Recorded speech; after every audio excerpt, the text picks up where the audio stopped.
Hello students, स्वागत है आपका दीवाने NEET and JEE YouTube channel में। मैं प्रांशु अग्रवाल। जैसे कि हम लोगों को पता है कि हमने एचसी वर्मा बुक की सीरीज स्टार्ट की हुई है अपने यूट्यूब चैनल पर, जिसमें आज हम चैप्टर 1 के ऑब्जेक्टिव सेकंड डिस्कस करने वाले हैं। ऑब्जेक्टिव सेकंड में मोर देन वन करेक्ट वाले क्वेश्चंस होते हैं, जैसे कि जेई एडवांस में आते हैं। यहाँ पर टोटल 3 क्वेश्चंस हैं। हम इन 3 क्वेश्चंस को डिस्कस करेंगे। उसके बाद नेक्स्ट वीडियो में आगे की चीजें डिस्कस करेंगे।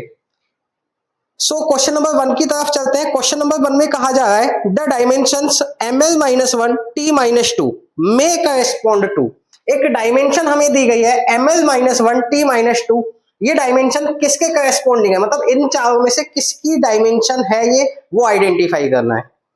चलिए सब देखते हैं। तो क्या तरीका हो सकता है इस क्वेश्चन को सोल्व करने का कि चारों की डायमेंशन देखें, फाइंड आउट करें, जिनसे मैच कर गई वो यहाँ आंसर होगा। तो चलिए ऑप्शन ए से शुरू करते हैं। ऑप्शन ए में क्या है, work done by a force, मतलब वर्क डन की जो डायमेंशन है वो ये होती है या नहीं, चेक करते हैं। तो वर्क डन की डायमेंशन क्या होती है, तो वर्क डन की डायमेंशन आपको याद होगी ml2 t-2 होती है। अगर किसी को याद नहीं है तो याद कर लो, वर्क डन इक्वल टू क्या होता है, फोर्स इंटू डिस्प्लेसमेंट। फोर्स की डायमेंशन ma से आ जाएगी ma इंटू एस, तो m की m, a की lt-2 और s की अगेन l हो जाएगी, जिसको सोल्व करके क्या मिलेगा ml2 t-2। तो इसका मतलब work done by a force की डायमेंशन हो गई ml2 t-2, जो कि मैच नहीं कर रहा है। इसका मतलब ए ऑप्शन तो गलत है। चलिए दूसरा, लीनियर मोमेंटम। तो लीनियर मोमेंटम का फॉर्मूला क्या होता है, P इक्वल्स टू mv। तो अगर मैं लीनियर मोमेंटम की डायमेंशन फाइंड आउट करने की कोशिश करता हूं तो m रहेगी, वेलोसिटी की क्या हो जाती है lt-1। तो लीनियर मोमेंटम की डायमेंशन आती है mlt-1, जो कि मैच नहीं कर रही है, ये भी गलत। प्रेशर, प्रेशर का फॉर्मूला क्या होता है, P equals to force upon area. Force की डायमेंशन अभी हमें पता है कितनी आई थी, mlt-2 अपॉन एरिया। एरिया की डायमेंशन क्या होती है L2। अगर इसको देखें तो L को ऊपर लेकर के जाएंगे, सोल्व करेंगे तो ml-1 t-2 बनेगा, जो कि मैच कर गया। इसका मतलब सी ऑप्शन सही है। यही नहीं रुक जाना है, क्योंकि मोर देन वन करेक्ट वाला आंसर क्वेश्चन है ये, तो हो सकता है डी ऑप्शन भी सही हो। चलिए चेक करते हैं। नेक्स्ट ऑप्शन है एनर्जी पर यूनिट वॉल्यूम। तो एनर्जी पर यूनिट वॉल्यूम का मतलब क्या होगा, एनर्जी अपॉन वॉल्यूम। ठीक है, एनर्जी की डायमेंशन वर्क डन के इक्वल होती है, मतलब ml2 t-2 upon volume. Volume की डायमेंशन L3। तो अगर हम देखें सोल्व करें तो L ऊपर जाके -3 हो जाएगा, तो बनेगा m1l-1 t-2। अगेन मैच कर गया, तो डी ऑप्शन भी ठीक है। तो क्वेश्चन नंबर 1 के 2 ऑप्शन सही हैं हमारे, सी एंड डी।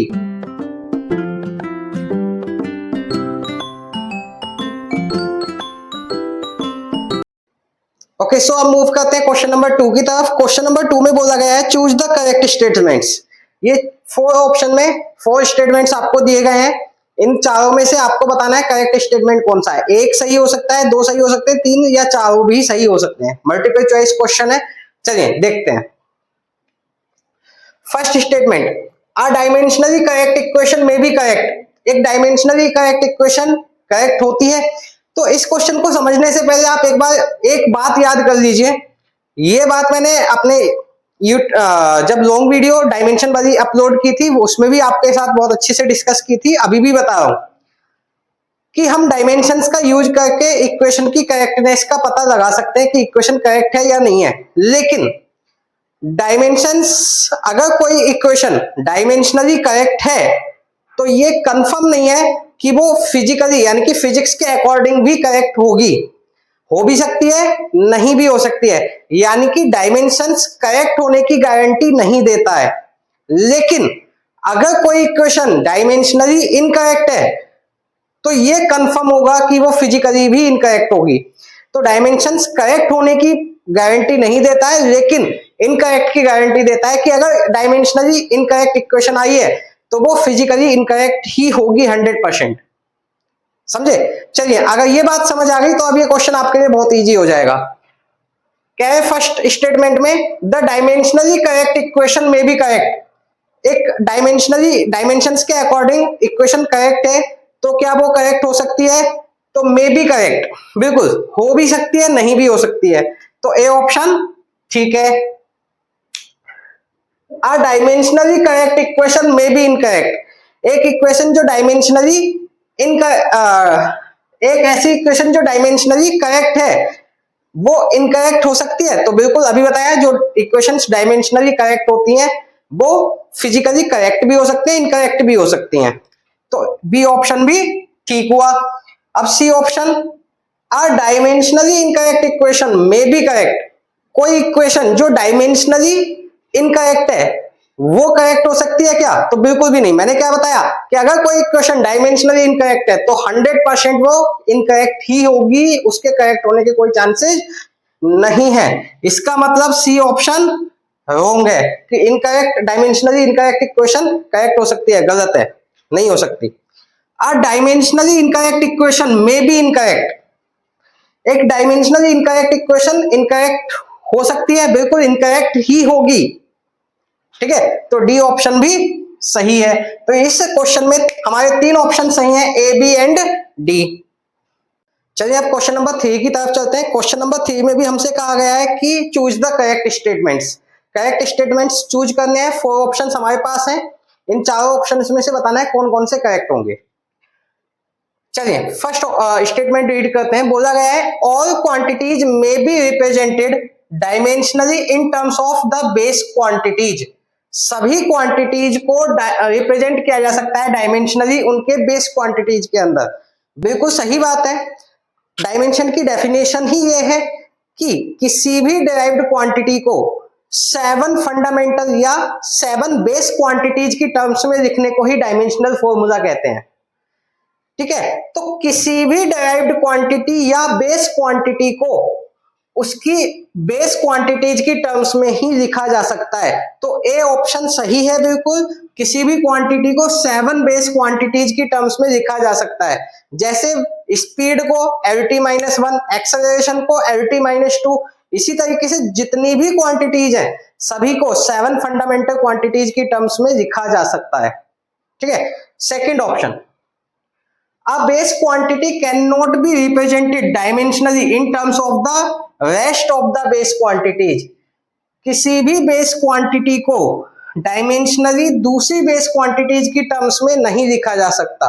बिल्कुल ये भी सही बात है भाई। बेस क्वांटिटी की डेफिनेशन ही क्या है? बेस क्वांटिटी की डेफिनेशन है कि ऐसी क्वांटिटीज जिनको दूसरी क्वांटिटीज की टर्म्स में ब्रेक डाउन ना किया जा सकता हो या दूसरी बेस क्वांटिटीज की टर्म्स में ना लिखा जा सकता हो, उन्हीं को तो बेस क्वांटिटीज कहते हैं। तो ये स्टेटमेंट भी तो यही कह रहा है कि एक बेस क्वांटिटी को बाकी बेस क्वांटिटीज की टर्म्स में नहीं लिखा जा सकता। तो बी ऑप्शन भी सही होगा। अब बात करते हैं सी ऑप्शन की। The dimensions of a base quantity in other base quantities is always 0। इसको समझते हैं एक एग्जांपल के थ्रू। सपोज कीजिए मुझे डिस्टेंस क्या है? बेस क्वांटिटी है, फंडामेंटल क्वांटिटी है। तो इसकी डायमेंशन अगर मैं देखूं तो क्या मिलेगी? L, या इसको मैं चाहूं तो ऐसे लिख सकता हूं M0 L1 T0। तो किसी भी बेस क्वांटिटी की जब डायमेंशन लिखी जाएगी तो उसकी खुद की डायमेंशन तो समथिंग कुछ हो सकती है, उसकी समथिंग क्या होगी? पावर 1 होगी। बाकी जितने भी बेस क्वांटिटीज हैं वो सब कैसे होंगे? 0 होंगे। तो अगर किसी भी बेस क्वांटिटी की डायमेंशन लिखनी है तो बाकी क्वांटिटीज जो होंगे वो 0 रहेंगे। जैसे डिस्टेंस की डायमेंशन L होती है, फंडामेंटल क्वांटिटी है, तो बाकी सब क्या रहेंगे? 0 रहेंगे। तो बेस क्वांटिटीज की डायमेंशंस में खाली बेस क्वांटिटी प्रेजेंट होती है, बाकी सबके रेस्पेक्ट में उसकी डायमेंशन क्या रहेगी? 0 रहेगी। बिल्कुल सही स्टेटमेंट है। मतलब ABC तीनों सही हैं अभी तक। डी चेक करते हैं। डी में क्या बोला गया है? The dimension of a derived quantity is never 0 in any base quantity. किसी डेराइव्ड क्वांटिटी की अगर डायमेंशन देखें तो वो कभी किसी बेस क्वांटिटी के रेस्पेक्ट में 0 नहीं हो सकती, ये कहा गया है। चलिए समझते हैं एक एग्जांपल के थ्रू। मैं बात करूं स्पीड की। स्पीड क्या है? डेराइव्ड क्वांटिटी है। अगर इसकी डायमेंशन देखूं तो क्या होगी LT माइनस 1। इसको मैं ऐसे भी लिख सकता हूं M0 L1T माइनस 1। क्या बोला है इन्होंने कि जो डेराइव्ड क्वांटिटीज हैं उनकी जो डायमेंशन होंगी वो कभी किसी भी बेस क्वांटिटीज की टर्म में 0 नहीं हो सकती। लेकिन यहां पर एग्जांपल हमने दिया है स्पीड का, स्पीड इनके अकॉर्डिंग डेराइव्ड क्वांटिटी है, उसकी जो डायमेंशन लिखी है उसमें जो एक बेस क्वांटिटी है m वो 0 है, लेकिन इनके स्टेटमेंट के अकॉर्डिंग कभी 0 नहीं हो सकती। इसका मतलब इनका स्टेटमेंट क्या है, गलत है। ठीक है, तो आई होप कि तीनों क्वेश्चंस बहुत अच्छे से आपको समझ आ गए होंगे। इसी तरीके से HC वर्मा सर की पूरी कंप्लीट बुक हमारे साथ सोल्व करने के लिए चैनल को सब्सक्राइब कर लीजिए, चैनल के साथ जुड़े रहिए और फ्रेंड्स को भी शेयर कीजिए वीडियो, सो दैट कि वो भी हमारे साथ जुड़ जाएं और आगे हम कंटिन्यू इसी तरीके से आपके लिए नई नई सीरीज स्टार्ट करते रहें।